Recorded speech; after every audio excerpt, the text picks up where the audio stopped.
إن الحمد لله نحمده ونستعينه ونستغفره ونستهديه ونعوذ بالله من شرور أنفسنا وسيئات أعمالنا. من يهدي الله فهو المهتد ومن يضلل فلن تجد له وليا مرشدا. ونشهد أن لا إله إلا الله وحده لا شريك له، له الملك وله الحمد وهو على كل شيء قدير. ونشهد أن محمدا عبده ورسوله. اللهم صل وسلم وبارك على هذا النبي الحبيب المحبوب العالي القدر العظيم الجاه، وعلى آله وصحبه ومن تبعه بإحسان إلى يوم الدين. إن الله وملائكته يصلون على النبي يا أيها الذين آمنوا صلوا عليه وسلموا تسليما. أوصيكم ونفسي بتقوى الله. يا أيها الذين آمنوا اتقوا الله ولتنظر نفس ما قدمت لغد واتقوا الله إن الله خبير بما تعملون. أما بعد، فعن عبد الله بن عمرو قال رسول الله صلى الله عليه وسلم: إن في الجنة غرفا يرى ظاهرها من باطنها وباطنها من ظاهرها. قيل: لمن هي يا رسول الله؟ قال: لمن أطاب الكلام وأطعم الطعام وبات قائما والناس نيام. في هذا الحديث النبي صلى الله عليه وسلم يذكرنا أن الجنة التي أعدها الله سبحانه وتعالى لعباده المتقين فيها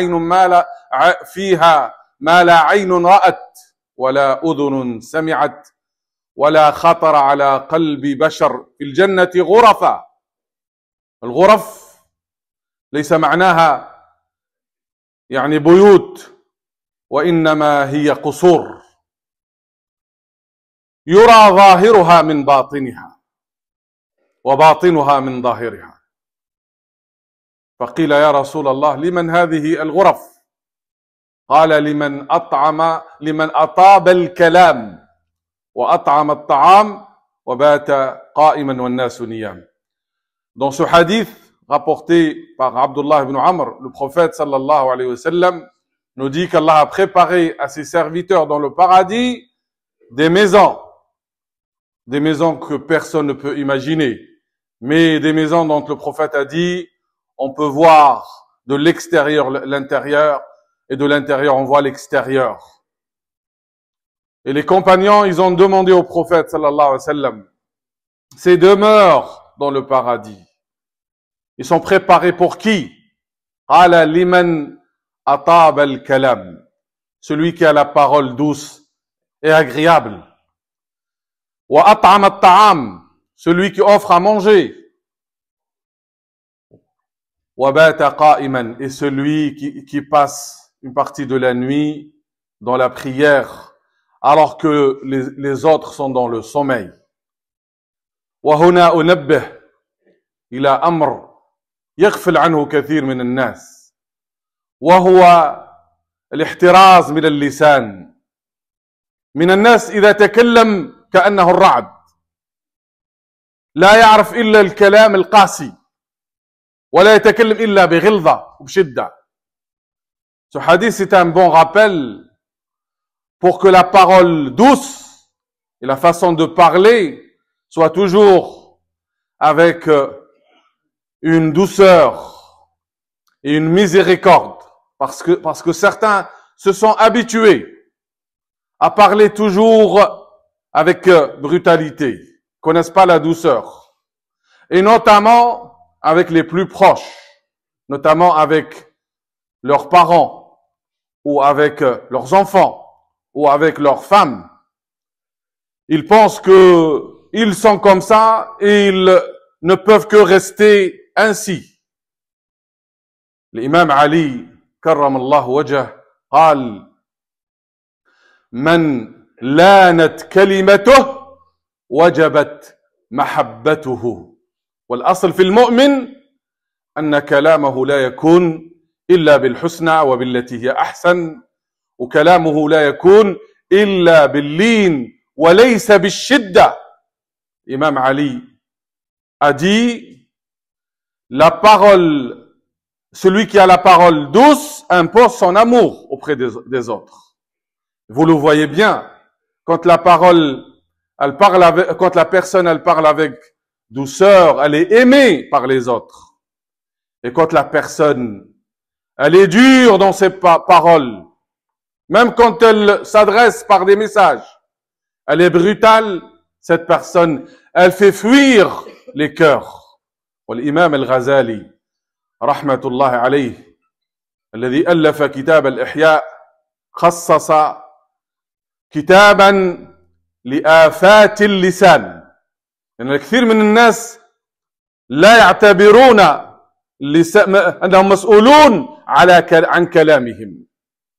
Il y a beaucoup de gens, quand ils parlent, ils ne savent pas qu'ils sont responsables de leurs parents, de leurs paroles et des dégâts de leurs paroles. C'est pour cela, beaucoup de savants, ils ont consacré des chapitres de leurs livres, comme l'imam Al-Ghazali, dans son livre Revivification des sciences de la religion, il a consacré tout un chapitre aux vices et dégâts de la langue.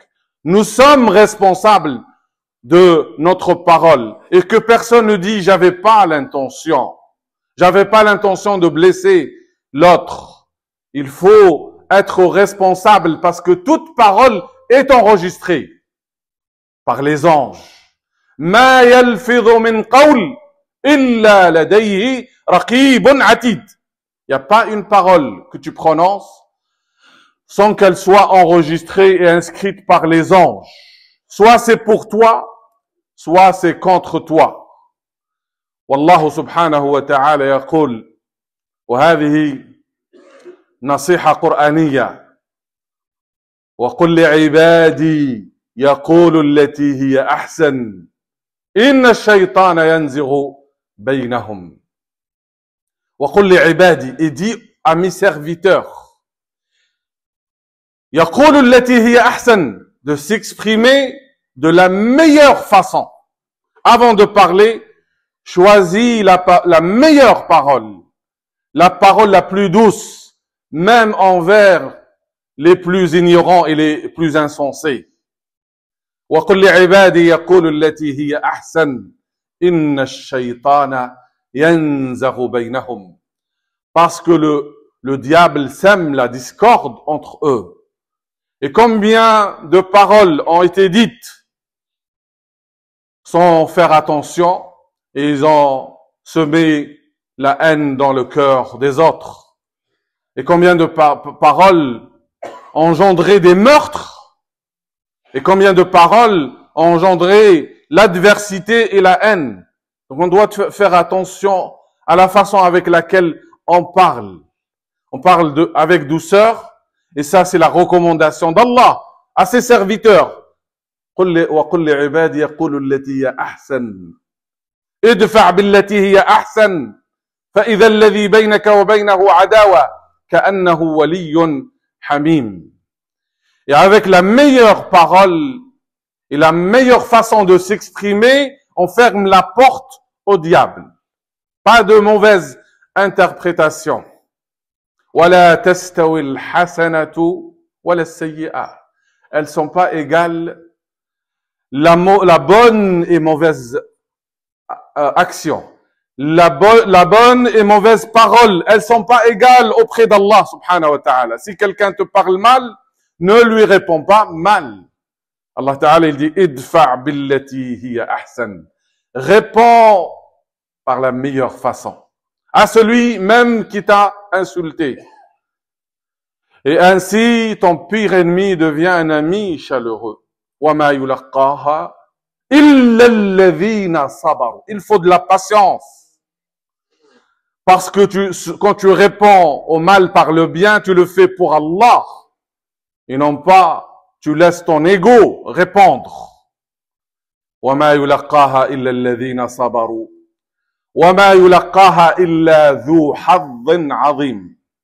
c'est celui à qui Allah a accordé une belle part, qui répond au mal par le bien. وَإِمَّا يَنزَغَنَّكَ مِنَ الشَّيْطَانِ نَزْغٌ فَاسْتَعِذْ بِاللَّهِ. Et si le shaitan, le diable qui est toujours présent, le shaitan ne désespère jamais, et avec la parole, la mauvaise parole, il sème la discorde et la haine et la zizanie. Si, par exemple, le shaitan t'incite à répondre mal, au mal, alors, à ce moment-là, rappelle-toi que tu dois dire A'udhu billah minash shaytanir rajim. A'udhu billahi as-sami' al-alim. Celui qui entend tout. Et celui qui sait tout, il m'entend. Il sait ce qu'il y a dans mon cœur. Et il sait ce que je dis. Alors je fais attention à ma parole et je regarde les conséquences de la parole. Combien de personnes ne se sont même pas parlé, ils ont croisé le regard. Et de ce regard, il y a une guerre qui s'est déclenchée. Et que de cette communication basée sur la violence, et malheureusement, certains ne considèrent pas leurs paroles dures comme de la violence. Alors que le prophète, sallallahu alayhi wa sallam, celui qui a été envoyé comme miséricorde, Allah, il lui dit, فَبِمَا رَحْمَةٍ مِّنَ اللَّهِ لِنْتَ لَهُمْ وَلَوْ كُنْتَ فَضًّا غَلِيظَ الْقَلْبِ لَانْفَضُّوا مِنْ حَوْلِكَ. Si le prophète sallallahu alayhi wa sallam n'avait pas cette douceur et cette miséricorde, s'il avait le cœur dur et la parole brutale, alors il aurait pu fuir tout le monde. Mais le prophète sallallahu alayhi wa sallam, il avait une main aussi douce que la soie. Et sa parole, elle était très très douce même envers ceux qui ont fait du mal à lui et à sa famille. C'est ainsi qu'il a attiré vers lui les cœurs les plus durs. قال الإمام الغزالي رحمة الله عليه قال الكلام اللين يلين القلوب التي هي أقسى من الصخر والكلام الخشن يخشن القلوب التي هي أنعم من الحرير. الكلام لما يكون لين طيب والمؤمن سيمته هذا الكلام الطيب وهذه الكلمة اللينة كرسوله صلى الله عليه وسلم. المسلم من سلم المسلمون من يده ولسانه. Que dire de certains quand ils parlent, ils ne font que exprimer la dureté de leur cœur. قسوة الكلام من قسوة القلب. La dureté de la parole, elle provient de la dureté du cœur. Celui qui a le cœur doux, il parle avec douceur. Celui qui a le cœur dur, il parle avec dureté. Il blesse les autres sans faire attention et sans demander pardon. Imam al-Ghazali nous dit, la parole douce, elle adoucit les cœurs qui sont plus durs que la pierre. Et la parole dure, elle endurcit les cœurs qui sont plus doux que la soie. Nous devons réfléchir aux effets, aux conséquences de nos paroles, à s'habituer à parler avec douceur et à parler doucement, sans lever la voix.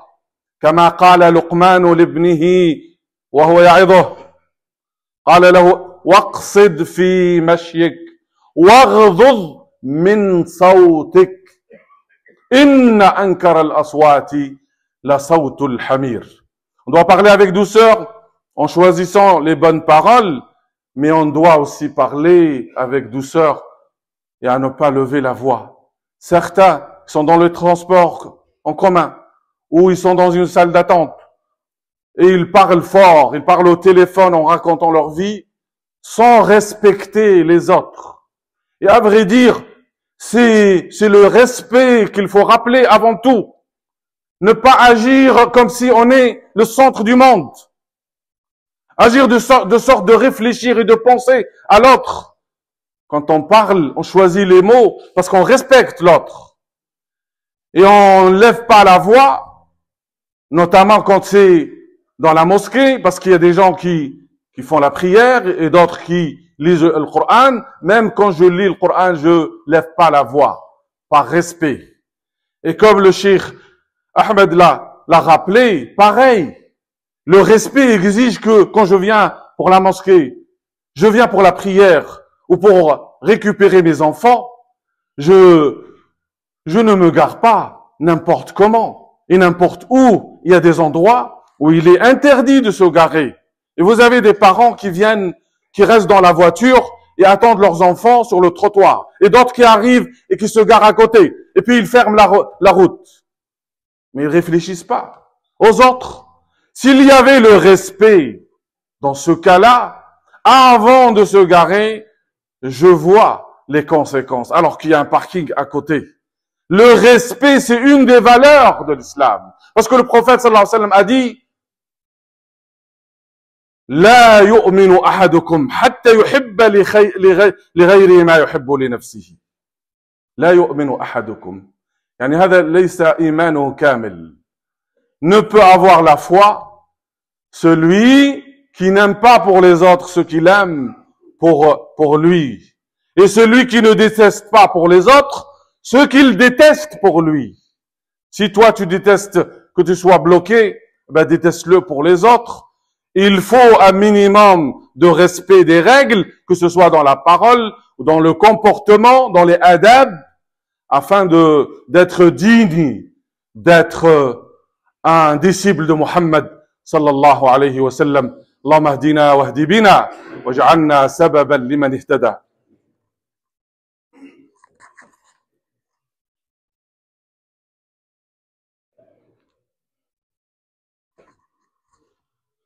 أحمدك ربي ومن أولى بالحمد منك فأنت رب العالمين.